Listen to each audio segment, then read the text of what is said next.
Oke, assalamualaikum warahmatullahi wabarakatuh. Jadi, kali ini kami akan mempresentasikan terkait kewirausahaan perkembangan kewirausahaan di Indonesia ya. Jadi perkenalkan terlebih dahulu anggota kelompok kami. Di sini ada saya sendiri, Nasihul Libat Alamin, ada Rizky Nuansa, ada Muhammad Ferian Rizky, dan Muhammad Ilman Nadir. Baik, langsung kita masuk ke pembahasannya. Untuk yang pertama, kewirausahaan.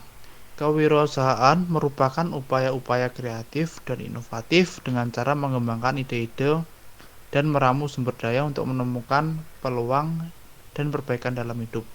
Jadi itu merupakan deskripsi dari kewirausahaan itu sendiri ya. Oke, nah selanjutnya apa sih manfaat kewirausahaan itu? Kewirausahaan dapat meningkatkan pertumbuhan ekonomi, baik itu kewirausahaan yang sifatnya mikro maupun makro. Yang kedua adalah peningkatan produktivitas nasional. Yang ketiga adalah pengembangan teknologi produksi. Jadi di dalam kewirausahaan tidak hanya fokus kepada membentuk sebuah produk, tapi juga mengembangkan teknologi yang digunakan untuk membuat produk itu sendiri. Peran kewirausahaan: 1. Sebagai pendorong dalam perkembangan di bidang produksi, distribusi, pemasaran, dan jasa yang lainnya. 2. Membuka lapangan pekerjaan untuk mengurangi pengangguran. Dan yang terakhir, membangun sumber daya manusia yang lebih kreatif dan inovatif. Jadi kalau misalkan kita bikin usaha, kita juga dapat membantu orang lain ya. Perkembangan kewirausahaan di Indonesia tahun 2013-2020. Pada tahun 2013 tercatat masih 1,56% dari jumlah warga di Indonesia, sedangkan pada tahun 2013 rata-rata pada negara ASEAN memiliki presentasi melebihi 4%.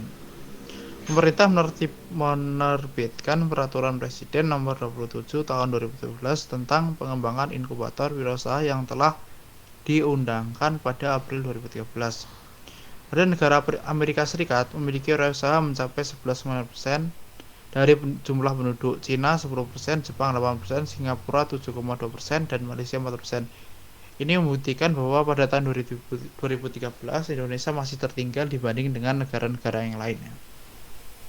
Selanjutnya yaitu tahun 2014, Kementerian Koperasi dan Usaha Kecil dan Menengah Republik Indonesia atau Kemenkop optimis tahun 2014 pertumbuhan wirausaha ke titik ideal minimal 2% dapat tercapai.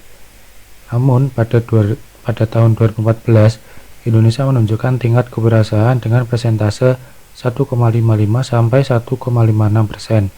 Hal ini menunjukkan bahwa Indonesia masih belum mampu mencapai tingkat optimal kewirausahaan skala internasional yaitu sebesar 2%. Tahun 2015 sampai 2016, menurut Badan Pusat Statistik, pada sensus ekonomi tahun 2016, wirausaha non-pertanian mengalami pertumbuhan yang cukup tinggi, yaitu naik sekitar 17,6%, yang awalnya dari 22,7 juta menjadi 26,7 juta dari sensus ekonomi tahun 2006. Peningkatan ini terjadi karena adanya sebuah dinamika perkembangan dunia usaha pada satu dekade terakhir.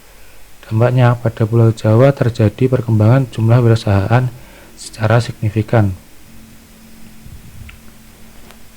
Badan Pusat Statistik mencatat bahwa sebanyak 7,8 juta usaha di Indonesia sudah menempati bangunan khusus untuk tempat melakukan usahanya, dan sebanyak 18,9 juta usaha belum menempati bangunan khusus untuk melakukan usahanya, misalnya seperti pedagang keliling dan usaha kaki lima. Dengan pertumbuhan jumlah usaha yang cukup signifikan ini, dapat memberikan efek pada pertumbuhan ekonomi pada tahun 2016, meskipun efeknya belum terlalu signifikan. Tahun 2017 sampai 2018, data BPS menyebutkan ada peningkatan dari tahun 2016 ke tahun 2017 yang cukup signifikan menjadi sekitar 28 juta penduduk yang fokus pada usaha. Dengan jumlah penduduk Indonesia yang sebanyak 252 juta jiwa, dari data BPS tersebut dapat dihitung rasio wirausaha Indonesia mencapai 3,1%.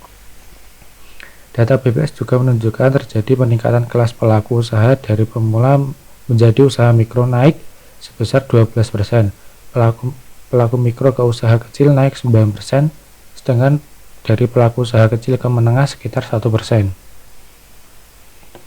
Lalu perkembangan pada tahun 2019. Pada tahun 2019, jumlah wirausaha di Indonesia menembus sekitar 8,6 juta. Hal tersebut melampaui standar internasional.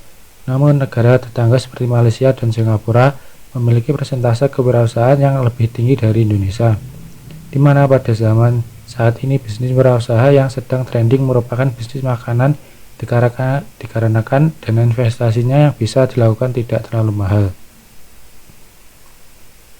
Lalu pada tahun 2020, sayangnya terdapat wabah virus COVID yang menurut prediksi World Economic Forum lebih dari 70% kewirausahaan harus memecat karyawannya agar bisnis tersebut tidak bangkrut.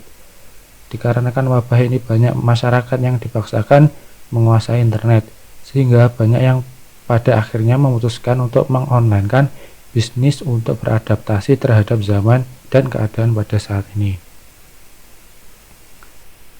Selanjutnya, mental dan karakter entrepreneur yang harus dimiliki untuk menjadi entrepreneur yang sukses. Satu yaitu selalu berpikir positif, yaitu berpikir positif itu membantu kita untuk melihat segala sesuatu yang terbuka dan mendorong perilaku yang positif dan ide-ide kreatif inovatif. Lalu berani menanggung resiko, di mana mental berani menanggung resiko yang dibutuhkan segala bisnis, dan bukan hanya siap gagal namun juga bisa memikirkan solusi untuk bangkit. Lalu memiliki niat dan tekad yang kuat, pantang menyerah, di mana kita tidak menyerah karena ada persaingan dengan kompetitor. Lalu selalu belajar hal baru, di mana kita mempelajari hal-hal baru akan membantu dalam berkembang bisnis. Lalu selalu bersyukur, dengan bersyukur hati akan menjadi lapang dada dan selalu mengingat Tuhan, sehingga baik buruknya yang terjadi pada bisnis itu dimaknai dengan kuasa Tuhan. Disiplin, lalu kedisiplinan itu merupakan kunci kesuksesan, di mana apabila kita tidak disiplin itu kesuksesan akan sangat sulit didapat. Next, percaya diri. Percaya diri berarti bersikap optimis dan tidak ragu dalam menjalankan bisnis. Selalu yakin bisa mengatasi bisnis dengan baik. Jadi ketika seorang wirausahawan percaya diri, dia akan selalu optimis dan akan selalu mengatasi masalah yang ada karena dia yakin bahwa dia bisa mengatasinya. Bersikap jujur.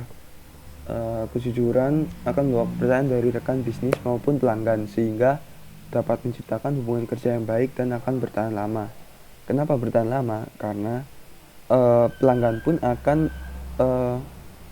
respect terhadap kita karena telah jujur terhadap mereka, seperti itu. Rekan bisnis pun juga demikian, karena kita sudah memberikan kepercayaan terhadap mereka, tentunya mereka pun akan juga memberikan kejujuran terhadap kita, sehingga tercipta hubungan kerja yang baik. Kreatif akan memunculkan ide segar dalam berbisnis. Hal ini akan disukai oleh pelanggan sebab bisnis tak berjalan dengan monoton atau biasa-biasa saja, dan selalu ada pembaruan atau perubahan. Inovatif. Bersikap inovatif berarti dapat memberikan nilai tambah terhadap produk yang ada. Hal ini akan membuat produk menjadi diminati oleh pasar karena produk ini sudah kita pikirkan cara yang inovatif sehingga berbeda dengan produk-produk yang lain pada pasar. Selalu bekerja keras. Tentunya dalam dunia bisnis memiliki hambatan, rintangan, dan masalah yang selalu berfluktuasi. Sikap kerja keras dan tidak malas tentunya solusi utama dalam menjalankan dunia bisnis yang penuh rintangan dan masalah. Yang terakhir, pandai memanfaatkan peluang usaha. Setiap peluang usaha adalah kesempatan baru untuk membangun bisnis. Dengan pandai memanfaatkan peluang usaha, maka akan membantu dalam membangun bisnis yang sukses.